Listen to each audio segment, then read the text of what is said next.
Alors bonjour à tous, donc Martine Gardénal, présidente de la Ligue.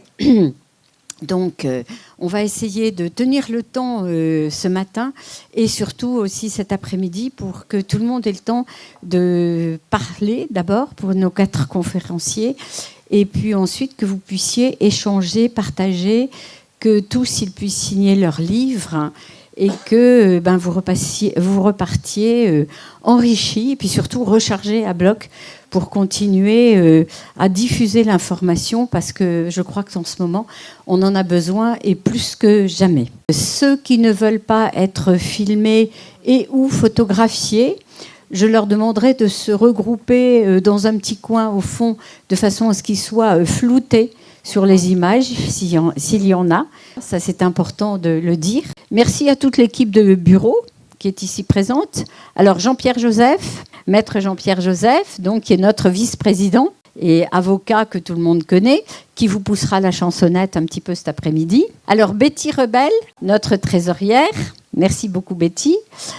Dominique Delahaye, qui est absente et excusée, mais qui doit être en Zoom. Bonjour Dominique, et justement tout ce qu'elle fait aussi. Senta Dupuis, que vous connaissez tous, hein, et vous pouvez vous abonner à sa lettre, mais qui n'est pas présente aujourd'hui et qui est excusée. Dominique Hervauchon, Patrice Maillard, Patrice qui est au fond, qui vous a distribué la petite enquête qu'il fait. Donc il vous en reparlera, vous pouvez l'interroger toute la journée sur le sujet. Et ça, c'est très important parce que ça nous donne des idées. Et surtout, ça nous permet de constater. Il avait commencé en 2018 ou 2019, Patrice, son enquête. Et les gens étaient peu concernés. Alors que maintenant, quand on discute autour de soi, eh bien, effectivement, les gens commencent, même ceux qui étaient opposés à nous, ce qui attire leur attention, ce sont les problèmes de santé, les enfants cardiaques. Alors ça les scotche. Ça, les enfants cardiaques, les nourrissons cardiaques, ça. Alors là, et les nourrissons qui meurent. Ouais. Les accidents les vasculaires cérébraux, les AVC, les turbocancers, etc. Bon, la liste est longue. Et ça, c'est vraiment quelque chose qui est important. C'est donc cette petite enquête que Patrice a lancée. Si vous pouvez la faire au plus près, comme il fait, comme il vous a expliqué, mais il vous le redira. Donc ça, c'est vraiment très important. Merci Patrice pour ton travail.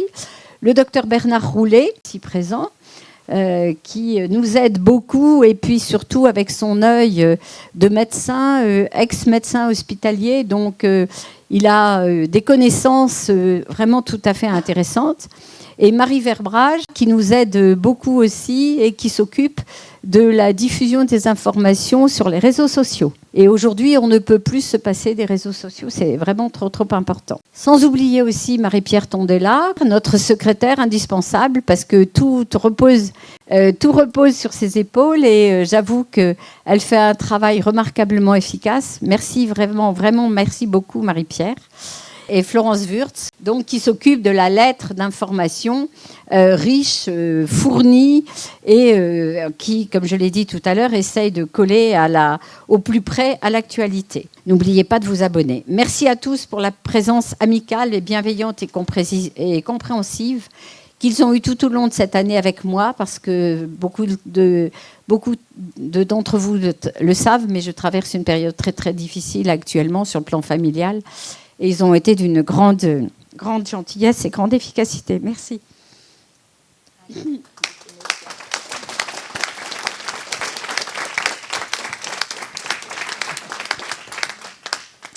Merci beaucoup. Excusez-moi. Voilà. Alors, pour mémoire, c'est très important ce que je veux dire. Nous sommes tous bénévoles, et j'insiste lourdement là-dessus, mais nous sommes très, très impliqués dans la conservation de la liberté dans nos choix et en particulier par rapport au vaccin. Pour rappel, nous sommes à la LNPLV libres de toute obédience, qu'elle soit politique, médicale, commerciale, idéologique et religieuse.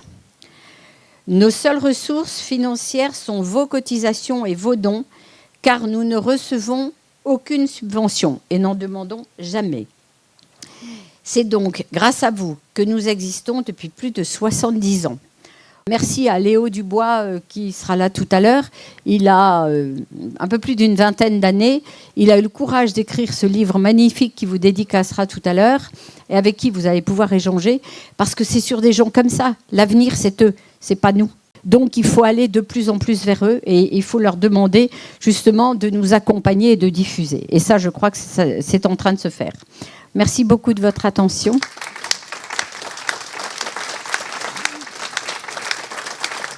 On va continuer aussi à avoir non seulement des actions sur le terrain, mais je vais passer la parole 2 minutes à Jean-Pierre Joseph, hein, car il y a effectivement quelques actions juridiques en cours pour accompagner des parents qui ont des soucis parce que justement les enfants ne sont pas vaccinés, donc ça pose beaucoup de problèmes à l'école, etc.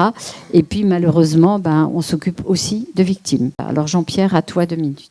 Oui, je suis le doyen du barreau de Grenoble. Bon, je sors d'une bronchite. J'en ai une tous les 15 ans. Bon, c'est tombé cette année. Alors, je n'ai pas retrouvé ma voix tout à fait, c'est pas grave. Alors, effectivement, je me suis occupé de pas mal de soignants suspendus et maintenant de victimes de vaccins et également de parents qui essayent de ne pas faire empoisonner leurs enfants avec les produits qualifiés de vaccins entre guillemets. Alors c'est vrai que c'est des procédures un peu compliquées, qui sont difficiles. Il n'y a pas de solution standard, puisque c'est du cas par cas, en fonction de l'école, du collège, ou même de certains endroits. On n'aura pas toujours les mêmes solutions à apporter. C'est vraiment du cas par cas.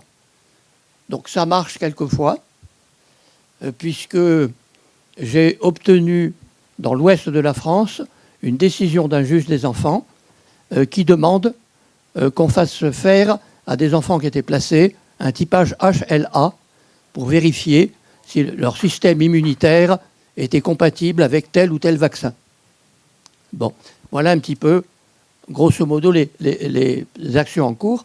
Alors, pour l'avenir, on a aujourd'hui, grâce à Claude Escarguel, chercheur au CNRS, Jean-Marc Sabatier, que beaucoup de gens connaissent, toutes les informations scientifiques qui montrent que la technique ARN messager non seulement ne marche pas, mais en plus est toxique.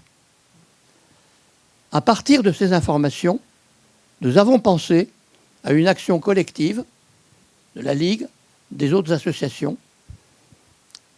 dans le cadre de laquelle nous saisirions le tribunal administratif pour demander qu'il soit enjoint à Madame la directrice de l'ANSM, l'Agence nationale de santé, d'arrêter cette campagne de vaccination ordinaire, que ce soit Covid ou que ce soit les autres, puisque maintenant, elles sont à ARN messager, d'autant plus qu'il y a une deuxième génération d'ARN messager qui est répliquant et qui vraiment effondre le système immunitaire. Donc on a les infos scientifiques, la directrice de l'ANSM a les chiffres devant le nez, on lui a fait un courrier en demandant, vous avez les chiffres, vous avez le nombre de victimes qui est colossal, qu'est-ce que vous attendez pour arrêter? On n'a pas de réponse. Donc on va saisir le tribunal. Voilà l'action qui est envisagée. Alors, j'ajoute une autre info, qui est un petit peu marginale. Vous connaissez tous mon livre « Vaccin, on nous aurait menti », où la 7e édition va bientôt sortir. Mais je suis venu aujourd'hui avec une nouveauté qui tente d'expliquer pourquoi avons-nous subi tout ce cirque. Et c'est contenu dans un roman. Un roman, ça permet de tout dire. En 2 tomes. Le premier s'appelle « Même les beaufs en robe noire dansent avec le diable ». Et le 2e tome s'appelle « Le mal français, les beaufs ne veulent pas savoir ».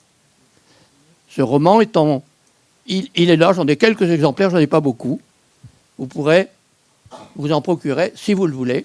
Et il sera accompagné d'un CD humoristique qui s'appelle « Vaccin, on nous aura menti », qui lui sera offert. Bien sûr, on essaye d'aller de l'avant. Tout à l'heure, quand Martine vous a parlé de Vierzon, bon, ça c'est une touche. Bon, j'ai été qualifié par les Belges d'avocat humoriste. C'est une touche un peu humoristique. On s'est rendu compte que Jacques Brel avait menti, puisqu'on a demandé à tout le monde si on avait vu Jacques Brel.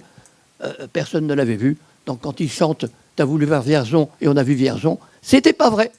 Merci Jean-Pierre. Ça, je crois qu'il y a des choses aussi très importantes à cultiver. L'humour, le rire, le plaisir, la joie. Ça fait partie des choses qui entretiennent au mieux la santé.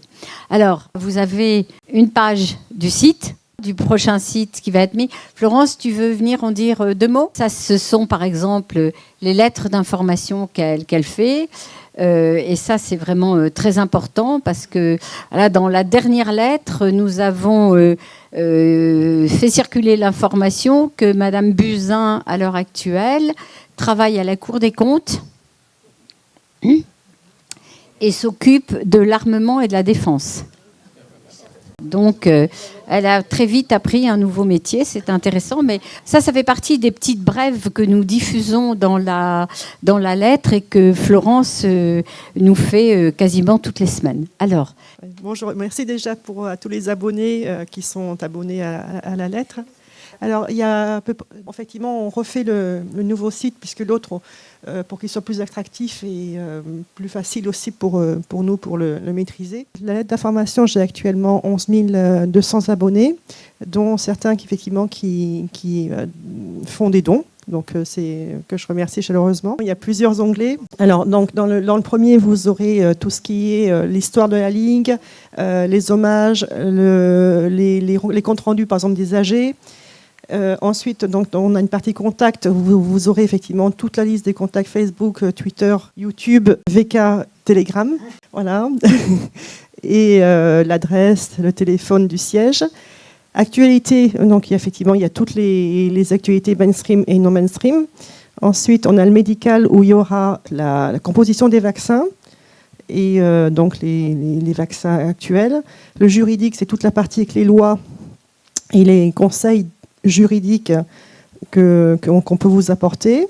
La librairie, ça sera la partie onglet où vous pouvez commander les livres. Donc, il y aura la référence et le prix du livre.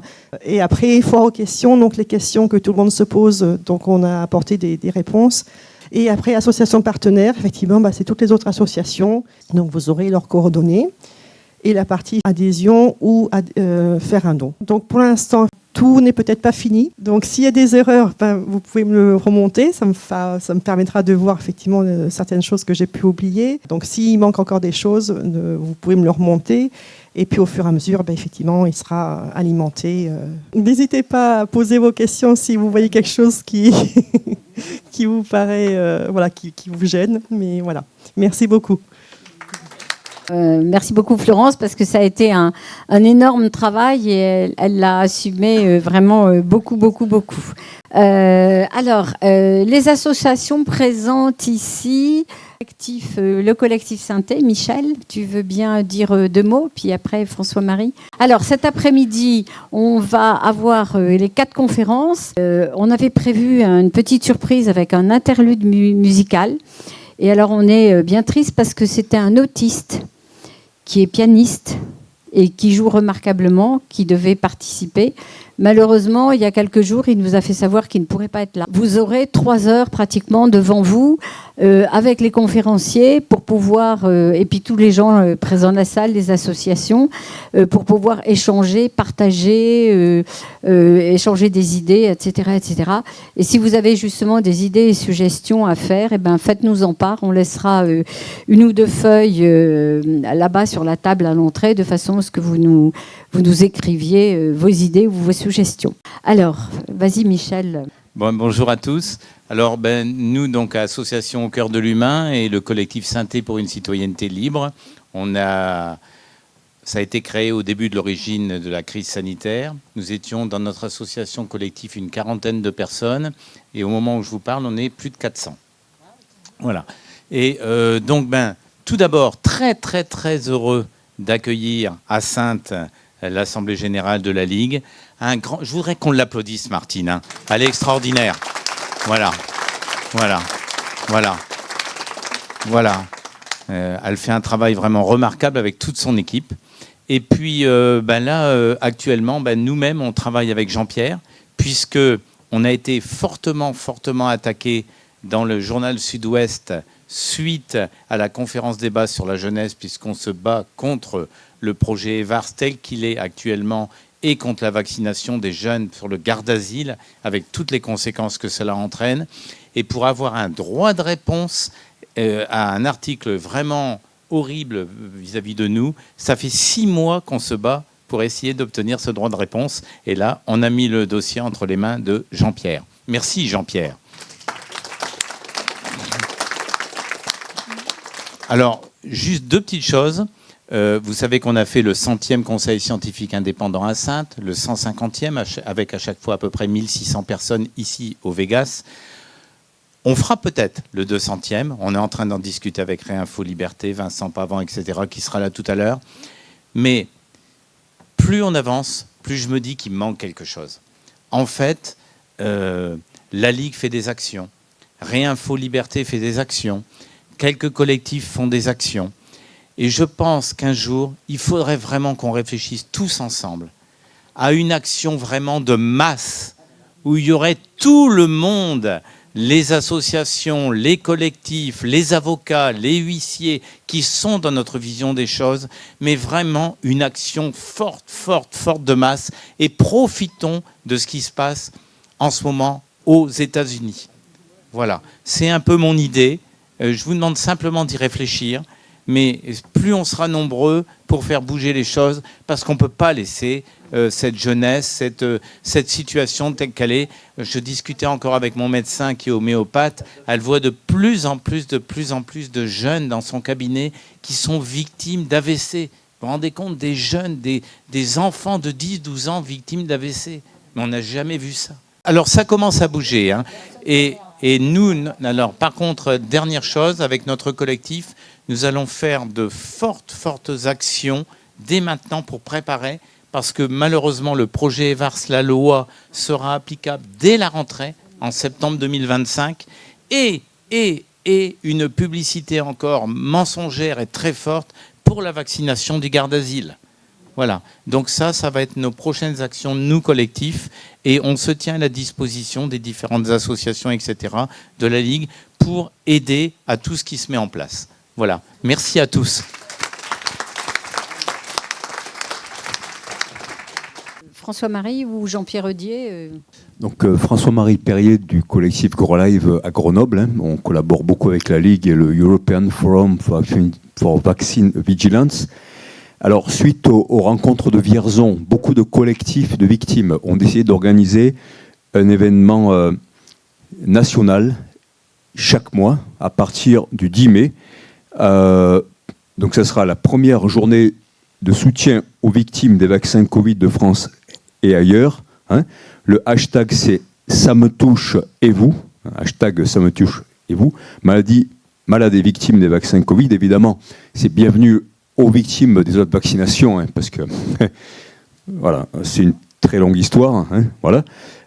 Il y aura des directs assurés par BAM, hein, Belgian Alternative Media, et puis l'association que vous connaissez, Verity, Où est mon cycle, à victime, SOS Écoute, etc. Désolé, là je ne peux pas toutes les dire. Les villes. Donc, ça sera samedi 10 mai, donc 14h-17h. Les villes, c'est Aix-en-Provence, Moulins, Strasbourg, Lyon, Nantes, Toulouse, Lille, Amiens, Grenoble, Dole, dans le 39, Saint-Claude, dans le 39 aussi, Bastia, Namur, Vienne, en Autriche. Hein. Il y en a d'autres qui se rajoutent un petit peu en permanence. Donc, c'est hyper important. Même, là, je souscris totalement à ce qu'a dit Michel. Hein. C'est ce qu'on a essayé de faire plusieurs fois. Et la Ligue est derrière. On sait qu'on peut compter sur vous. Hein. C'est vraiment super. Il faut vraiment faire cette action. Alors, si vous n'organisez pas dans votre ville, dans votre village, hein, essayez vraiment de rejoindre ces lieux-là. Si vous ne pouvez pas, dites aux gens de venir témoigner.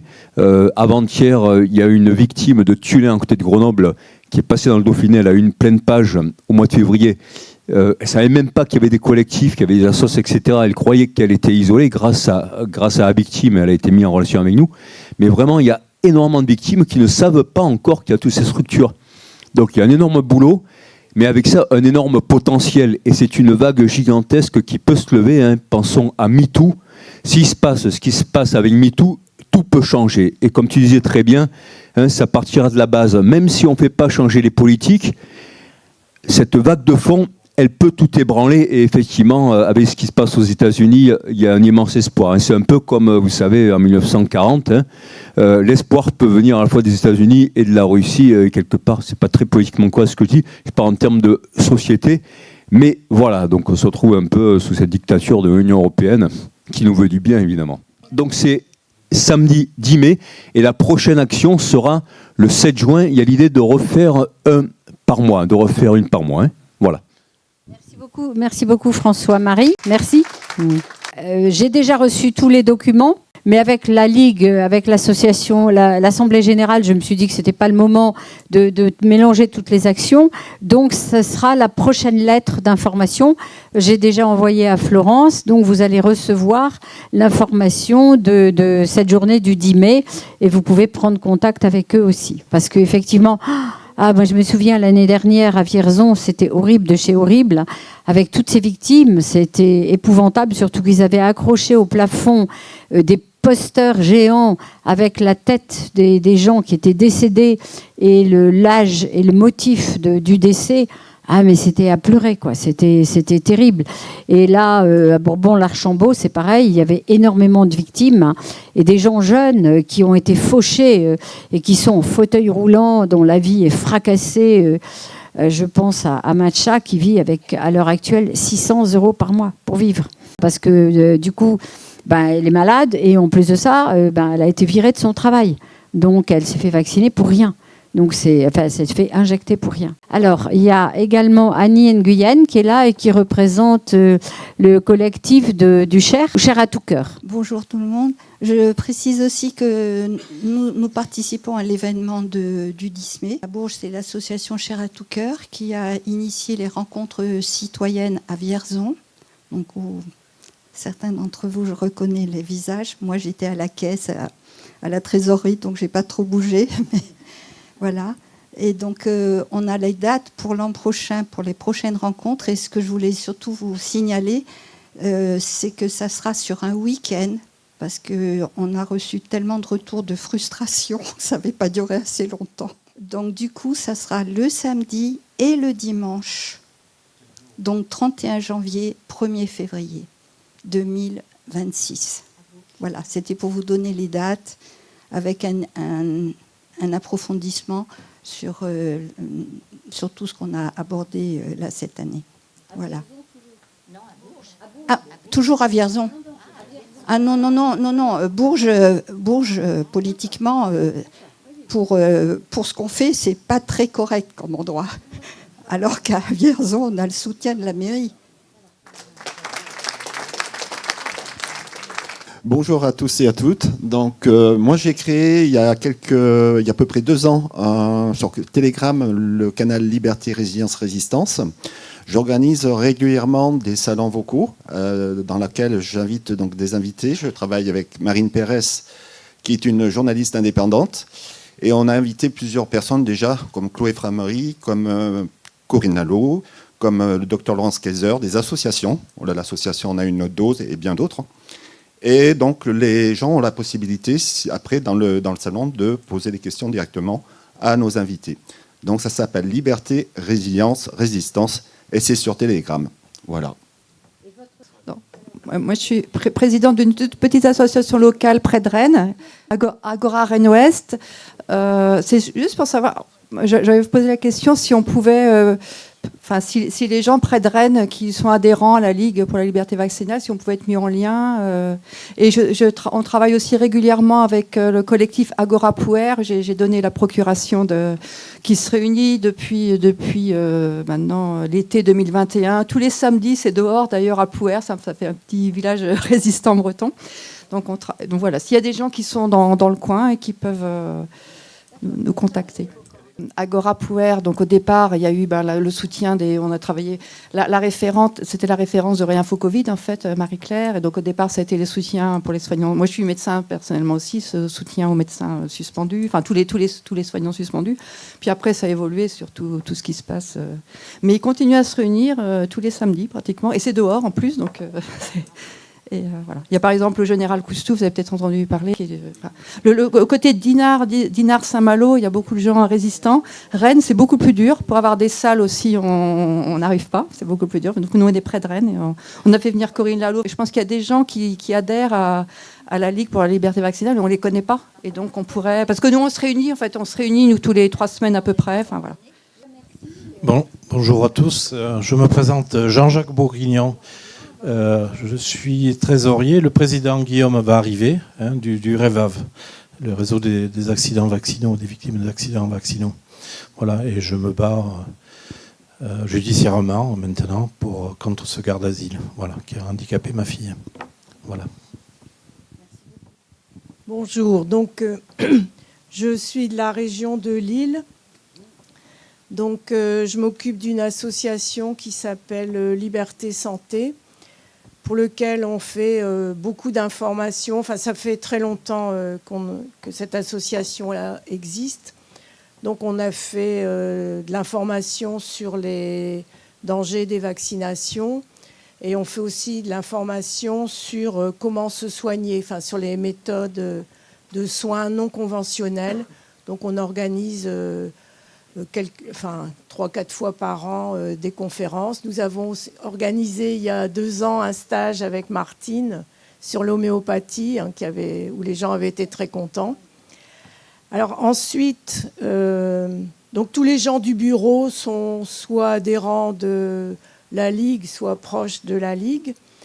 Et ce qui fait qu'on va aussi à une manifestation que c'est pas notre association qui organise, mais qui est organisée tous les samedis après-midi à Lille. Il y a encore une manifestation pour informer les gens des effets des vaccinations Covid. Il y a des photos des victimes qui sont affichées et on est à un endroit très passant et on peut donc discuter avec les gens qui passent alors, donc là, ce n'est pas notre association qui est meneuse, mais un certain nombre de membres de l'association, ils vont quand ils peuvent. Enfin, nous, on y est. Enfin, il y a des gens qui y sont toutes les semaines. Nous, on y va quand on peut. Donc, c'est peut-être avec François-Marie. Je ne sais pas si c'est... Parce que là, il dit qu'à Lille, il va y avoir quelque chose. Je n'étais pas au courant, donc j'en discuterai avec lui pour qu'on puisse diffuser aussi. Parce que, bon, dans mon association, on a quand même 600 mails. Donc... Si je peux juste un petit peu compléter, quand on me demandait ce qu'on faisait, on avait voulu la difficulté d'organiser des conférences. Il y avait une conférence qui était prévue avec Sophie Audugé, donc à Passé, dans la commune où j'habite, et elle n'a pas pu, enfin donc près de Rennes, elle n'a pas pu se tenir. En fait, le hasard faisait que c'était le même jour que la manifestation des enseignants de toute la Bretagne, et ça a été extrêmement violent. Ils sont venus, et donc Sophie Audugé a été insultée, elle a porté plainte, mais ça a été extrêmement violent. Jean-Pierre Eudier, est-ce qu'il veut parler? Jean-Pierre? Bonjour tout le monde, je suis heureux d'être parmi vous aujourd'hui, mais j'ai rien préparé. Ah oui, je suis d'abord heureux que vous soyez tous là et que vous assistiez à cette conférence donnée par Martine, mais je suis heureux de vous voir parmi nous. Oui. Merci. Je voudrais donner un témoignage personnel sur Vierzon. Parce qu'à Vierzon, on m'a dit tu pourrais aller à Vierzon. J'avais Jacques Brel en tête. Et puis, pour la 2e fois, je me suis dit qu'est-ce que je vais voir les victimes, ça va me donner la nausée, etc. Et j'y suis allé quand même. Ce que je veux dire surtout, c'est que j'ai rencontré là-bas beaucoup de gens extrêmement intéressants. Et j'ai échangé des livres, j'ai rencontré des avocats, j'ai rencontré des médecins, victimes aussi. Donc l'échange était extrêmement riche. Donc Vierzon, les rencontres citoyennes, je tiens à les remercier. Hein.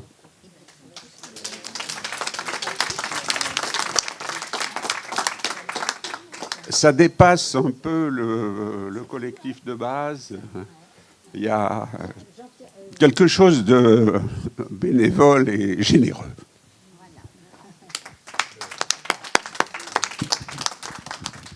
Alors, je rejoins ce que dit Bernard. J'ai oublié de vous parler d'un collectif qui me paraît très très important à partager avec vous. C'est le collectif Les Essentiels, dont j'ai la chance de faire partie du comité d'évaluation avec le créateur qui est Jean-Louis Blondeau, que vous connaissez certainement beaucoup, et dont fait partie également Alexandra Henriot-Code. Donc on se réunit à peu près toutes les 3 semaines et on est venu en aide, donc beaucoup financièrement, mais moralement également, à toutes ces personnes suspendues. On a aidé à peu près 700 à 800 personnes réparties sur le territoire national à hauteur d'environ 500 000 euros.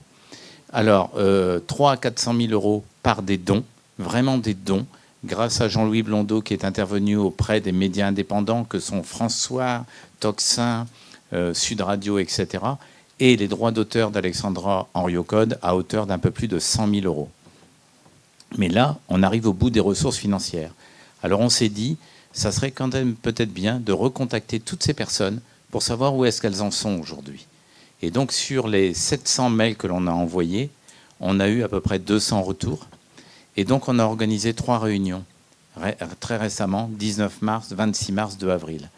Alors, on a bien fait parce que, en fait, on a réussi à créer avec toutes ces personnes un véritable réseau d'entraide. Elles en ont besoin. Elles ont besoin de parler, de s'exprimer. Parce que s'il y en a qui ont réussi des retours, des reconversions, etc., ce n'est pas le cas pour tout le monde. Et il y a encore sachez-le, il y a encore parmi toutes ces personnes une très grande souffrance. Vraiment une très grande souffrance. Et quelques-uns n'ont pas retrouvé d'emploi, etc., ou des reconversions complètement improbables. Et donc, on a retenu 3 thèmes pour continuer à les aider. Bien sûr, les ressources financières, mais comme je vous l'ai dit, elles s'amenuisent. Mais il y aura beaucoup de demandes d'aide psychologique, beaucoup également de demandes d'action en justice. Et justement, on est en train de réfléchir à quelle action vraiment forte on pourrait proposer. Mais on va se battre sur une chose, mais vraiment sur une chose, c'est l'abrogation de la loi du 5 août 2021.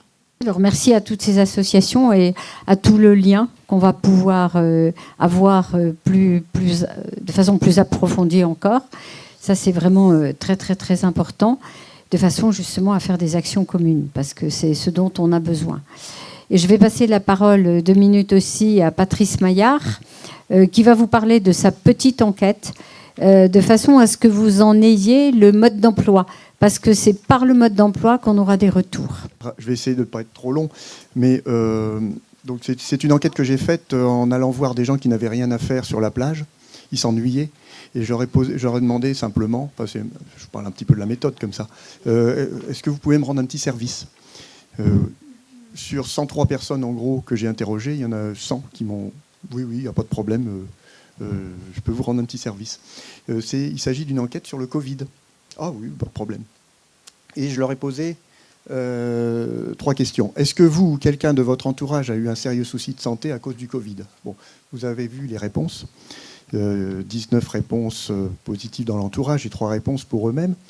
Deuxième question, est-ce que vous ou quelqu'un de votre entourage a eu un sérieux souci de santé suite au vaccin contre le Covid ? Deuxième question. Là encore, je n'aurais normalement pas dû avoir de réponse. J'en ai quand même eu 17 pour me dire oui, je connais quelqu'un autour de moi qui a eu un sérieux souci, dont 2 décès au passage. Et dans les décès, vous verrez, il y en a un le lendemain du vaccin. J'aurais jamais dû trouver ça, quoi. Et 3e question, est-ce que vous ou quelqu'un de votre entourage a eu un Covid, même léger, malgré le vaccin ? Alors là, c'est le festival. Bon. Donc, ce que je souhaite faire, c'est vous poser... Oui. Oui. Comme ça ? Merci. Donc, je vais en profiter, puisque vous êtes là, que vous n'avez rien à faire non plus. Hein ? Pour faire la même chose, mais à main levée. Bon, c'est un petit peu à la grosse, c'est vrai, mais ça donne une petite idée. Quels sont les couples qui sont venus ? Levez la main. Alors, attention, une main par couple. 1, 2, 3, 4 couples, 5, 10 couples. Alors, est-ce que vous avez eu un sérieux souci de santé à cause du Covid? Si vous pouvez lever la main. Vous-même. Est-ce que vous-même, avez eu un sérieux souci de santé à cause du Covid? Bon. Deuxième question. Quelqu'un de votre entourage a-t-il eu un sérieux souci de santé à cause du Covid? Alors, on peut compter? Oui. Entourage proche, famille. Il ne s'agit pas de sur les réseaux sociaux. Hein. Oui, par exemple, c'est ça. Pas au niveau professionnel. Donc, famille, amis, 15 ou 19. Après, hein. On va dire 20. Maintenant, je passe à la deuxième question. Est-ce que vous avez eu un sérieux souci de santé suite au vaccin? Vous? Oui, ça ne m'étonne pas, hein, mais bon. C'est biaisé, là, en l'occurrence, on est d'accord. Par contre, est-ce que vous connaissez quelqu'un dans votre entourage, proche, qui a eu un sérieux souci de santé à cause du Covid? Et merci à ceux qui mettent 3, 2 avec leurs mains. À cause de la vaccination. Hein. Dans votre entourage proche, attention, soyez assez honnête. Hein, ça fait quand même beaucoup. Alors là, ça va être difficile de compter. Il faut compter aussi les doigts, hein, apparemment. Alors attention, c'est pas facile. Qui est-ce qui compte? Attendez.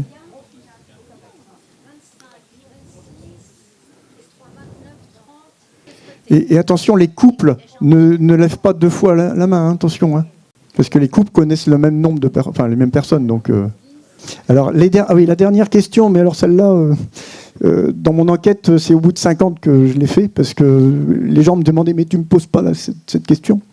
Est-ce que vous ou quelqu'un de votre... Je vais grouper, parce que ou quelqu'un de votre entourage a eu, malgré tout, un Covid, malgré le vaccin? Bon, voilà. Là, c'était presque tout le monde, moi, quand je posais les questions. Il y a une question qui a été oubliée. Est-ce que parmi vous, il y a des gens qui regrettent de ne pas s'être fait vacciner contre le Covid? Ça, c'est du Jean-Pierre, ça. Bon, alors, moi, je continue. Je vais vous dire, c'est pas très difficile. Si vous allez voir des gens qui n'ont rien à faire, des inconnus, hein, au marché, même le marché, ils ont quelque chose à faire. Sur la plage, moi c'était sur la plage au Touquet, le pays de Macron au passage. Hein. Oui, et j'ai eu facilement les réponses en allant les voir, en leur demandant simplement, est-ce que vous pouvez me rendre un petit service? Les gens qui n'ont rien à faire, forcément, ils sont d'accord. Et passer à ces questions-là. Et puis, bon, maintenant, je crois qu'on a compris ce qui se passe. Hein. Et surtout, ce qu'il faut bien avoir conscience, c'est que tout le monde s'imagine être les seuls à savoir. Donc, vous êtes munis maintenant de la fiche de Patrice. Multipliez, voilà, faites des petits, diffusez autour de vous, puis revenez vers nous pour donner les réponses attention, à Patrice. Ce qu'il ne faut pas, c'est témoigner pour vous-même. Ce qu'il faut, c'est faire une petite enquête sur 10 personnes, des inconnus, si possible. Parce que là, on a une statistique sur 10 personnes, voilà les réponses. Là, ici, sur ce qu'on a fait le compte, 67 en tout, dont les couples. Donc tout ça, ça va être, on va recompter un petit peu. Mais enfin, on voit bien qu'il se passe quelque chose, quoi. Voilà. Je vous laisse. Merci beaucoup, Patrice. Merci. J'ai oublié de citer une association aussi qui fait un travail remarquable depuis plusieurs mois, c'est SOS Écoute, qui permet d'écouter des victimes et des gens qui sont en mal-être ou qui ont perdu leur travail, etc. Donc ça, sur la lettre d'information, vous avez le lien en permanence. Donc vous pouvez diffuser. Abonnez-vous à cette lettre d'information. Vous avez vu, on est déjà très nombreux et ça fait un travail remarquable. On va peut-être donner la parole déjà aux conférenciers qui sont là, qui vont se présenter. Alors dans la salle, donc parmi les conférenciers présents, on a Léo Dubois. Et merci à lui, c'est ce que je disais tout à l'heure, parce que c'est l'avenir de la France. Et vraiment, tu as une lourde charge, c'est vraiment diffuser l'information. Et des gens comme toi, on en a besoin de beaucoup, beaucoup, beaucoup, beaucoup, beaucoup. Et merci à Christian Perron, qui a fait l'introduction de son ouvrage, mais il va vous l'expliquer mieux que moi. La deuxième personne qui est présente, eh bien, c'est Claude Janvier, qui lui aussi... fait un travail remarquable et va nous donner des informations cet après-midi. Merci beaucoup à Claude et de ce beau lien qu'on a avec lui. Et la troisième personne, c'est Bernard Roulet, le docteur Bernard Roulet, qui est donc qu'on voit beaucoup parce qu'il fait partie de notre bureau, qui parlera lui aussi cet après-midi. Alors Léo, vas-y. Alors, bonjour à tous. Donc, je suis étudiant en licence de biologie à l'université d'Aix-Marseille. Actuellement, je suis en 3e année et donc je suis auteur du livre donc, Covid-19, plus jamais ça, préfacé donc, par le professeur Christian Perron, comme l'a dit Martine. Et il a été publié aux éditions Marco Peter l'année dernière en 2024. Et j'ai 23 ans aujourd'hui. Et quand... Non. Actuellement, je voulais dire. Excusez-moi. Dans mon année, c'était en novembre. Mais bon, quand j'ai publié le livre, j'avais 22 ans. Eh ben super, bravo. Hein. Eh bien, bon, voilà, oui. Claude Janvier, donc écrivain, enquêteur, coup de gueule, enfin bon, bref. Hein, je pense que vous me connaissez un petit peu. Écoutez, j'ai écrit et publié pas mal de livres, soit en collaboration avec mon ami Jean-Louis Zambert, qui a 50 ans de journalisme d'investigation derrière lui. Donc on a fait quelques ouvrages intéressants. Le premier, c'était Le virus et le président. Souvent, on m'a dit, c'est le virus et le président. J'ai dit, oui, les deux, ça peut être interchangeable, effectivement. Après, on a sorti un livre qui est une grande enquête sur Covid, évidemment. Covid-19, le bilan en 40 questions. Ensuite, mon ami Jean-Loup, il a sorti pas mal de livres, notamment le scandale ivermectine, parce que ça aussi, ça méritait d'être écrit, mais là, il l'a fait lui. Et puis j'ai sorti en septembre 2023 Les Démasqués, une grande enquête sur l'oligarchie financière mondiale internationale. Je vous en toucherai 2 mots cet après-midi, mais après je passerai à autre chose. Et puis après, avec un ami qui s'appelle François Lagarde, on a sorti l'État profond français. On s'est dit qu'il était temps de mettre quelques petites lumières sur notre État profond que nous avons en France, qui n'agit pas pour le bien public. Oh, c'est étrange. Et puis là, en réponse au manuel de survie que va nous envoyer notre Jupiter Ier, et qui va nous coûter une blinde, hein, parce qu'en fait, qui paye, c'est vous, c'est moi. Ça va coûter entre 10 et 20 millions d'euros quand même, l'envoi du manuel de survie d'Emmanuel Macron à chaque foyer de France. Eh bien, je me suis dit qu'il fallait que je sorte quelque chose, fallait que je fasse quelque chose. Donc j'ai sorti un petit manuel de 40 pages. Et moi, ça s'appelle Le Nouvel Empire Européen, ce que l'on vous cache. Là, je vous en toucherai 2 mots cet après-midi, parce que ça mérite aussi d'être connu. Voilà. Et puis sinon, je vous remercie vraiment, toute l'association, les responsables, parce que bravo pour ce que vous faites, déjà d'une part. Je sais que c'est beaucoup de travail, donc bravo. Et puis merci de nous inviter, nous, les écrivains enquêteurs. Enfin voilà, et puis je rencontre toujours de belles personnes et je suis ravi d'être là. Voilà, merci beaucoup. Oui, bonjour. Moi, je suis un médecin hospitalier retraité, honoraire, comme on dit au ministère. Ces 23 ans, ça me fait penser que j'ai eu l'internat des hôpitaux à 23 ans. À 23 ans, à cette époque-là, tout était possible. On n'était pas dans l'ambiance morose actuelle. La médecine, il fallait la dévorer. Et on avait de l'avenir. Donc c'était une perspective exaltante. Bon, j'ai fait ma carrière. Je me suis intéressé au vaccin parce que j'ai connu des anti-vax rebelles il y a très longtemps, très rebelles. Puis j'ai mis ça dans un coin de ma tête. Je crois que j'avais déjà expliqué ça à Toulouse. Et puis au moment du Covid, là, j'ai vu quand même, j'ai dit il ne faut pas pousser, quoi. Donc je suis allé sur les manifs qu'il y avait à Limoges, tous les jours, tous les samedis, place des Bancs. Et là, il y a une dame qui me dit, mais vous avez dit que vous étiez médecin, est-ce que vous connaissez la Ligue? J'ai dit, bah oui, merde, je la connaissais. Elle m'a filé la carte et je suis repris contact avec, à l'époque, Jean-Pierre Audier. C'est comme ça que je suis revenu dans l'orbite de la Ligue. Alors, je me suis intéressé au vaccin à nouveau. J'ai écrit la postface d'un livre de Pamela Acker, qui est une biologiste américaine très impliquée dans sa foi catholique et qui a écrit un bouquin qui, pour moi, est très intéressant sur le plan scientifique parce qu'elle préparait sa thèse de biologie sur le sujet. Elle a d'ailleurs de graves ennuis actuellement aux États-Unis. Enfin, j'espère que ça va changer pour elle. Donc, j'ai écrit une postface à ce livre. Je me suis révolté aussi contre la vaccination Covid des enfants. J'ai écrit un chapitre sous pseudonyme dans Doctoton. Je me réjouis que je vais en parler cet après-midi. A priori, hier, l'information a diffusé que Robert Kennedy était de mon avis. Il va essayer de suspendre la vaccination Covid des enfants, en commençant par là. Ça se murmure dans les couloirs du ministère américain. Bon, mais voilà. Je ne peux pas dire que je l'ai conseillé, mais enfin... J'étais de son avis. Alors ce soir, cet après-midi, j'ai le projet de vous parler de ce qui se passe aux États-Unis, en particulier la personnalité de Robert Kennedy, son historique, et puis ses projets, et peut-être aussi les premières décisions. Voilà.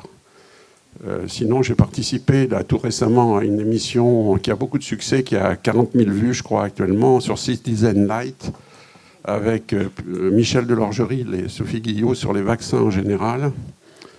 Et j'ai participé aussi à une émission sur Radio Courtoisie sur les Kennedy, avec une spécialiste de l'Amérique très sympa, Elisabeth Dancé.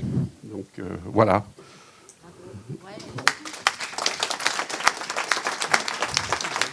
On fait ce qu'on peut en essayant d'avoir une retraite utile. Patrice a oublié une question. C'est dans tous les effets secondaires, là. Il y a eu beaucoup de doigts à lever. Combien de morts dans les effets secondaires? Alors, bon, ben voilà. On fait le compte de morts. Alors attention, pardon. Combien de morts dans les 8-10 jours, on va dire? Mais non, mais ça au moins c'est flagrant, quoi. Voyez. Ah, on les déclare dans les 15 jours. Allez hop, 15 jours. Mais enfin bon, c'est approximatif, hein, ça donne une idée. Alors, dans les 15 jours, on est 64, 2, 3, 4, 5. Bah on est 67, je crois. Il faudra faire le compte à peu près. Hein. Il y a dans des couples, enfin, on va faire le compte plus précis. Des proches, hein. On est d'accord, hein. Ah, des proches. Relativement proches, quoi. Famille, amis, etc. Alors là, attention, on relève, attention. Encore. Donc là, ça tombe à 2, 3. Voilà. Je ne m'attendais pas à plus, ni... Ah, alors dans les 15 jours, je recommence des morts dans votre relation proche. Pour les effets indésirables, enfin, quand c'est un cancer, on en a un proche, le meilleur ami de mon mari qui était médecin généraliste, qui est mort d'un cancer foudroyant du pancréas. Donc nous, on va penser, mais lui-même, il est persuadé il réclamait sa dernière dose, sa dernière injection à l'hôpital en stade terminal, quoi. Donc c'est difficile déjà d'affirmer à 100%. Nous, on va supposer, donc c'est pas forcément évident de répondre, quoi. Oui, c'est vrai. Hein, Martine dit que c'est pas très exploitable. On le sait que c'est pas vérifiable, mais c'est déjà quand même dans l'air. Voilà. De toute façon, l'industrie pharmaceutique va toujours pouvoir dire, prouver. Voilà. Mais déjà, on a une petite tendance quand même. Ça incite à se reposer plus de questions. Je vais faire un commentaire sur les effets indésirables. Et la stratégie, officielle. Si vous voulez, par exemple, quelqu'un comme M. Fischer, qui a été M. Vaccin, a éliminé, il a coupé la parole aux gens qui voulaient parler d'effets secondaires en disant Bien sûr que vous avez des déclarations, mais on s'en fout des déclarations. Ce qui compte, c'est l'imputabilité. C'est-à-dire, est-ce que cet effet secondaire ou cette mort subite, parce qu'il y a toujours eu des morts subites, il y a toujours eu, est imputable. Voilà. Et les critères d'imputabilité, c'est ça le nœud de la question, mais encore faut-il qu'il y ait un recueil correct des données. Bon, il faut d'abord le recueil, et ensuite l'étude de l'imputabilité. Voilà. Donc là, c'est évidemment sur ce sujet d'imputabilité que tout se discute, parce que même s'il y a... les autorités peuvent discuter l'imputabilité. C'est difficile d'établir l'imputabilité à partir du moment où des autopsies ont été officiellement refusées en Italie et en France. Oui, bien sûr, c'est exact, mais... Je ne dis pas qu'ils ont raison, mais je vous explique les arguments. Et alors, ce qui est très intéressant, pour rebondir sur votre remarque, monsieur, c'est justement les données autopsiques des médecins allemands, parce qu'il y a des médecins allemands qui ont fait des autopsies systématiques chez les gens décédés après injection de Covid. Il y avait eu, je crois que je ne sais plus les chiffres, mais les chiffres sont très importants, de thrombose notamment, et de caillots. On a le même type de raisonnement dans le milieu judiciaire. On nous dit tout le temps, les magistrats, vous ne nous rapportez pas la preuve du lien de causalité, malgré le fait que nous envoyons des cartons énormes avec 1000 copies de statistiques, de données délivrées par la NSM, etc. Donc c'est vrai que c'est un gros problème pour nous, pour apporter cette preuve. À part s'il y a un décès ou un effet secondaire qui se déclenche juste après. Alors là, bon, c'est difficilement contestable. La difficulté qu'on a au niveau judiciaire, c'est qu'on est face à une religion. Et donc, ils sont tous persuadés que l'injection, ben, c'est comme si on donnait un verre de jus de fruits.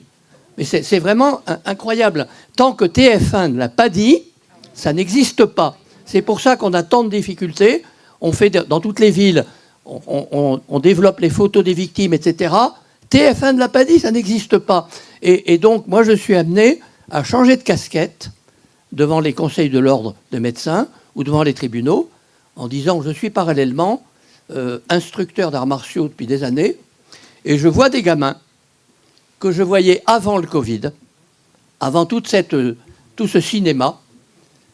Et quand je les ai revus après, ils ont porté le masque. Ils sont complètement flingués. Je le dis comme ça. On a flingué une génération de gamins. Parce que non seulement ils ne savent plus ce qu'on leur a enseigné, mais en plus, ils n'arrivent même plus à réapprendre des gestes simples. Autrefois, je montrais un geste simple.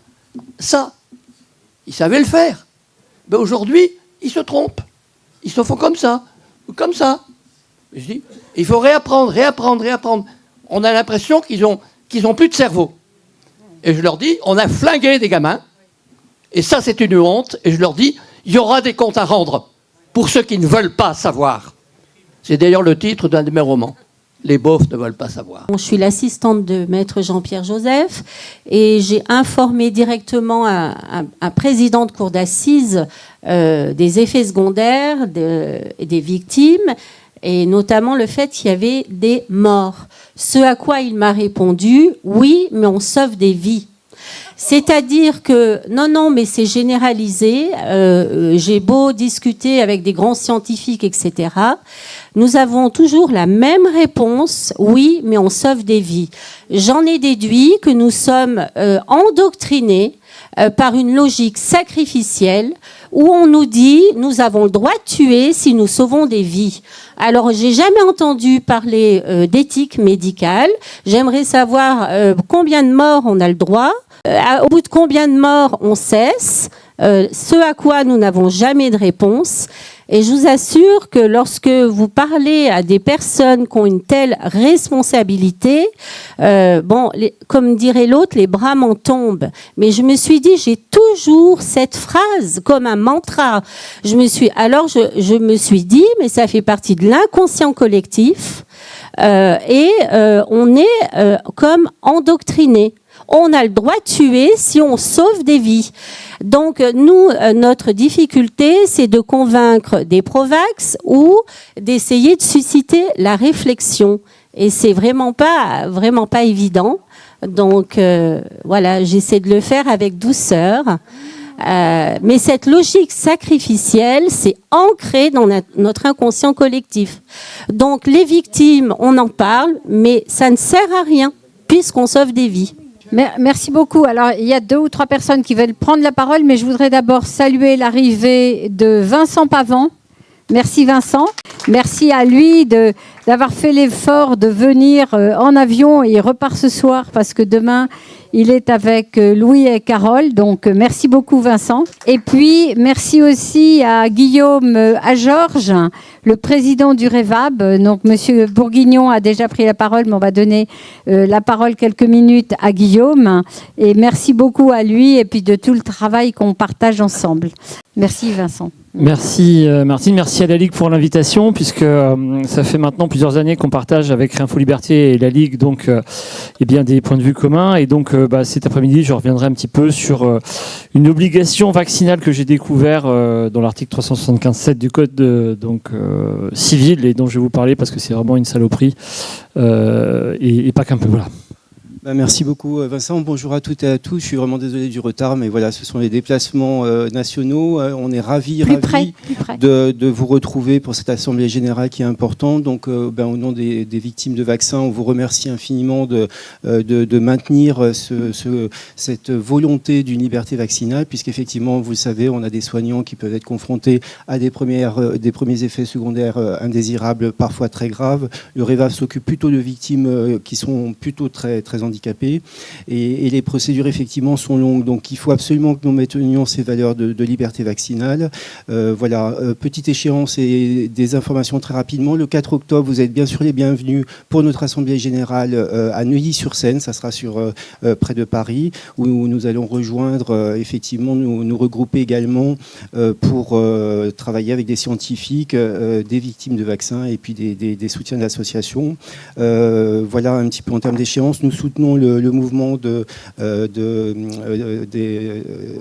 pour le serment d'Hippocrate qui va effectivement se réunir. Il y aura une conférence de presse à Paris dans quelques jours, donc on aura des nouvelles. Et puis il y aura aussi l'université résistante d'été qui sera un événement important au mois de septembre, qui nous permet aussi de nous réunir en tant que résistants et puis maintenir des valeurs démocratiques pour que les médecins puissent discuter avec leurs patients et prendre des meilleures décisions concernant les produits de santé. Évidemment, on a besoin de produits de santé de qualité, ce qui n'est pas le cas. Vous nous l'avez rappelé. Donc, merci aux victimes de rendre public de leur parcours, parce que c'est effectivement extrêmement important. Et on a besoin, bien sûr, d'accompagner les jeunes pour qu'ils puissent prendre conscience des effets indésirables des vaccinations, puisqu'il y a des controverses scientifiques et qu'il faut absolument qu'on maintienne ces débats démocratiques. Voilà, merci beaucoup. Alors j'ai oublié. Oui, président, donc Guillaume est président du REVAB. Voilà. Donc j'avais parlé tout à l'heure avec la création, il y a longtemps, par le docteur Jakubowicz, que j'avais bien connu à l'époque, il y a 28 ans. Donc c'est une vieille association aussi. Alors effectivement, au mois de septembre, c'est le 17 septembre, je crois, à Castres. Alors 13 et 14 septembre à Castres. Alors la Ligue participera, il y aura déjà Marie, ça c'est sûr, qui sera. On est inscrit. Moi, ils m'ont demandé de faire une conférence. Voilà, donc il y a une université d'été. Et l'organisatrice, c'est Cécile Massiac, qui avait été à l'origine du Doctoton. Donc merci à elle, c'est sa deuxième université et ça va être une belle activité. Alors je crois que Madame Dupré avait quelque chose à dire aussi. Il me semble que c'était Pierre Chaillot et Laurent Tubiana qui avaient proposé que pour arriver à montrer les effets indésirables, c'était d'utiliser la mort toute cause. Parce qu'effectivement, si sur la courbe de mortalité, il y a un pic une année, on ne peut pas dire que c'est les perturbateurs endocriniens, hein, parce que c'est ce qui nous sort tout le temps quand il y a une augmentation de mortalité. Mais quand il y a des pics de surmortalité, c'est quand même ce qui s'est passé ces années. Ça montre, à mon avis, sans ambiguïté, qu'il y a bien une imputabilité. Voilà.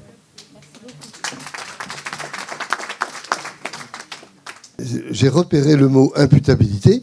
Donc c'est les victimes qui doivent prouver tout le phénomène. Moi, quand j'ai utilisé le mot imputabilité, c'était par référence au système de pharmacovigilance. Quand vous faites une déclaration d'effet indésirable, cet effet est enregistré dans une base de données de pharmacovigilance. Elle est enregistrée comme déclaration. C'est déclaré. D'accord. Voilà. Ensuite, les services centraux, que ce soit les centres régionaux de pharmacovigilance ou la NSM, collectent ces effets et ils doivent donner un indice d'imputabilité. Parmi ces indices, je n'ai pas voulu détailler, il y a notamment le délai de survenue. Hein. Et puis, il y a aussi la publication dans la littérature, ce qui fait que les nouveaux effets indésirables, ils ne sont pas forcément facilement imputés. Mais enfin, il y a quand même toute une stratégie et des gens théoriquement compétents pour le faire, ça. Bon. Hein, l'imputabilité, c'est pour un cas... Et ce que j'ai voulu dire, c'est que pour un cas individuel, c'est très difficile à déterminer. Ça ne veut pas dire que ce qui a été dit tout à l'heure là, sur les pics de mortalité soit faux. Ça, c'est tout à fait juste, mais c'est au niveau population, ce n'est pas au niveau individuel. Alors, ma question qui vient, c'est qui a lu la notice du produit qui a été proposé et qui peut en parler? Parce que je n'ai jamais vu tous les gens qui ont voté, tous les gens qui ont voté des lois, mais il n'y a jamais eu de notice. Alors comment se fait-il que sans notice, on a pu engager un produit pareil? Juste, oui, les essais cliniques ont été publiés, hein, donc a priori on pouvait penser qu'ils avaient lu les essais cliniques, ce qui n'est pas le cas. Et je vais revenir sur l'imputabilité. En fait, le gros problème de l'imputabilité, c'est que la méthode usuelle qu'on avait critiquée au CSI, enfin qui est connue, hein, c'est challenge et challenge rechallenge, vue par Bernard Bégaud il y a longtemps. Et en fait, c'est une foutaise incroyable parce que ça ne marche pas pour les vaccins. Il n'y a pas des challenges. Hein, parce que le principe, c'est vous prenez un produit, vous avez un truc qui arrive, vous arrêtez de le prendre, le truc disparaît, vous le reprenez et le truc réapparaît. Alors on dit, ah oui, alors, pour le coup, c'est imputable. Effectivement, comme a dit Bernard, pour les vaccins, bon, d'une manière générale, ça passe par les CRPV. C'est les CRPV qui disent sur les cas individuels, s'ils suspectent qu'il puisse y avoir une imputabilité avec des critères, effectivement, un certain nombre de critères à checker. Mais en réalité, la méthode standard ne marche pas pour les vaccins. Voilà, donc pour les vaccins, de toute façon, c'est manipulable à souhait. Voilà. Oui, attendez, je voudrais dire quelque chose sur l'imputabilité. Je prends mon cas personnel. On a une imputabilité devant les cours de justice, ça ne sert à rien. Ils vous démontreront chaque fois, les laboratoires, parce qu'ils ont une puissance énorme. Moi, j'attaque sur le Gardasil, ça représente 4 milliards d'euros. On a dépensé déjà en France sur le Gardasil. On a plus de 1000 gamines handicapées, des filles de docteurs, d'infirmières, on n'importe. On se bat tout seul. Ça fait 15 ans que je suis en justice. On a été à la cour d'appel, on va en cour de cassation maintenant, que ce soit au pénal, on est au civil aussi. Certains juges ont été valsés par ordre de Macron, ont été nommés dans les ministères de la justice parce qu'elle commençait à enquêter. On nous a foutu une autre juge qui a clos le dossier. On est revenu à la chambre d'investigation. Maintenant, on est à des recours incroyables. Hein, mais ils ont une puissance incroyable, ces laboratoires. Et il faut savoir que certains vaccins, on a eu le 3e qui a été là au Conseil d'État. Ils avaient des billes, ils avaient le professeur Gardy, ils avaient plein de billes sur le Gardasil. Ils se sont fait allumer, hein, parce que le vaccin, on ne touche pas. Comme dit Marisol Touraine, le vaccin, ça ne se discute pas et il ne faut pas faire un délit sur ce vaccin. Moi, je me bats, je me battrai jusqu'au bout, hein, parce que je me bats pour toutes les autres gamines. Ma fille va mieux, mais j'ai des gamines qui sont décédées suite à ce vaccin. Hein, je pense à Marion, à Adriana, à toutes ces gamines qui, à 14 ans, étaient en pleine forme et sont décédées. Hein, suite à les injections. On pense aux gamins aussi de Nantes, il n'y a aucun problème avec le Gardasil. Voilà, c'est tout ce que je voulais dire. Mais justice, voilà, je découvre petit à petit et on découvre pas mal.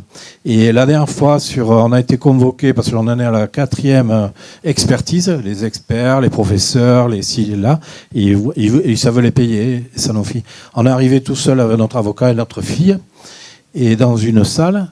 Et je vous dire, ils sont arrivés en quart, hein, professeurs de faculté, professeurs d'Allemagne, des professeurs de radiologie, des professeurs. Même mon avocat, il me dit, c'est une équipe de foot qu'on a en face. Vous voyez la présence, l'importance de ces dossiers.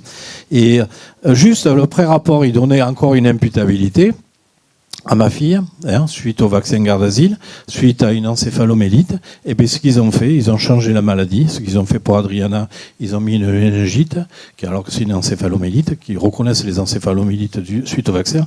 Et là, ils lui ont dit qu'elle avait une CEP, une sclérose en plaques, alors qu'elle n'a pas depuis 15 ans d'attaque de trucs. Même un neurologue dit on vous a enfumé, on vous a enfumé. Voilà ce que je voulais dire. Très rapidement, je me permets juste, Jean-Jacques, effectivement, de rappeler qu'il y avait une imputabilité pour Marie-Océane du coup. Effectivement, tu nous rappelles qu'on doit se battre contre des laboratoires pharmaceutiques. D'où l'importance pour chacun d'entre nous. Nous nous sommes convaincus, nous avons gardé une distance par rapport à ce qu'on nous racontait, mais il faut convaincre d'autres personnes et c'est à chacun d'entre nous aussi d'essayer de le faire. L'autre chose, vous le savez, on se le répète régulièrement, c'est d'avoir une pharmacovigilance active. Il faut vraiment que les médecins puissent accompagner les victimes dès les premiers symptômes pour éviter des pathologies graves ou qui vont se chroniciser évidemment, et il faut absolument réagir le plus tôt possible. Donc c'est ça la prévention en santé, et effectivement ça rejoint les questions d'éthique et de déontologie. Là on a un ministère de la Santé qui fait de l'affichage sur la prévention, mais on est loin d'avoir des espaces de compréhension de ce qui se passe au niveau de notre santé à un niveau préventif. Alors voilà, quand on achète une machine à laver, vous avez tout de suite une enquête de satisfaction. Vous voyez où je veux en venir ? Quand on se fait vacciner, est-ce qu'il y a une enquête de satisfaction ? Il nous manque une pharmacovigilance vraiment active, comme les machines à laver. Donc, écoutez, je crois que on a déjà dit beaucoup de choses. Merci à tous de votre participation active et bienveillante. On va clôturer cette assemblée générale. Alors, Monsieur Lehoux aussi, avant que... J'ai été contactée par ce monsieur il y a quelques jours et voilà, puisqu'il est là, on va lui passer la parole. Voilà, parce qu'il a une triste histoire à nous raconter aussi.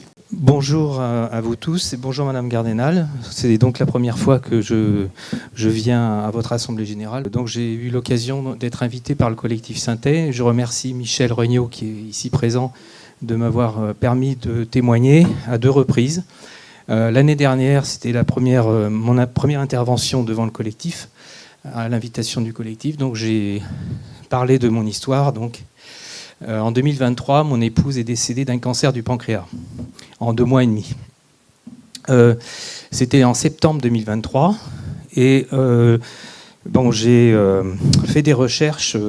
J'ai eu la chance d'avoir Jean-Marc Sabatier, le professeur Jean-Marc Sabatier, au téléphone. J'ai eu Jean-Luc Duhamel également, qui est juriste. Et ils m'ont orienté donc vers maître Jean-Pierre Joseph, alors que je ne connais pas encore physiquement, qui est là. Ah ben voilà. Bonjour maître. Voilà, donc je vais aller assez vite parce que vous avez d'autres choses à faire. Mais une procédure est en cours. J'ai donc appris par le professeur Sabatier que le génome, l'ARN messager du vaccin Pfizer avait été trafiqué. Alors j'ai des chiffres alors qui sont officieux, je ne sais pas si vous en avez parlé pendant l'Assemblée Générale, mais moi ce que je sais c'est que sur 100 lots, 75% ont des effets secondaires minimes ou pas du tout, et 25% quand même sont mortels. Et donc le lot que malheureusement mon épouse a eu fait partie de cette catégorie-là. Et donc là, moi, je lâcherai rien. Voilà, enfin, pour dire les choses. J'ai témoigné devant 2 personnes d'une association qui m'avait contacté en octobre 2023. Et ce témoignage est paru sur la revue par Internet Profession Gendarme. Voilà. Donc là, c'était le premier témoignage. avant de faire la connaissance de Michel Regnault et du collectif Synthé.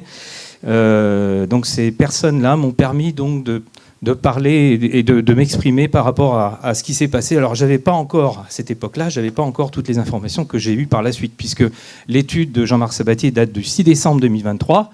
C'est là-dessus que se repose Maître Jean-Pierre Joseph, en grande partie.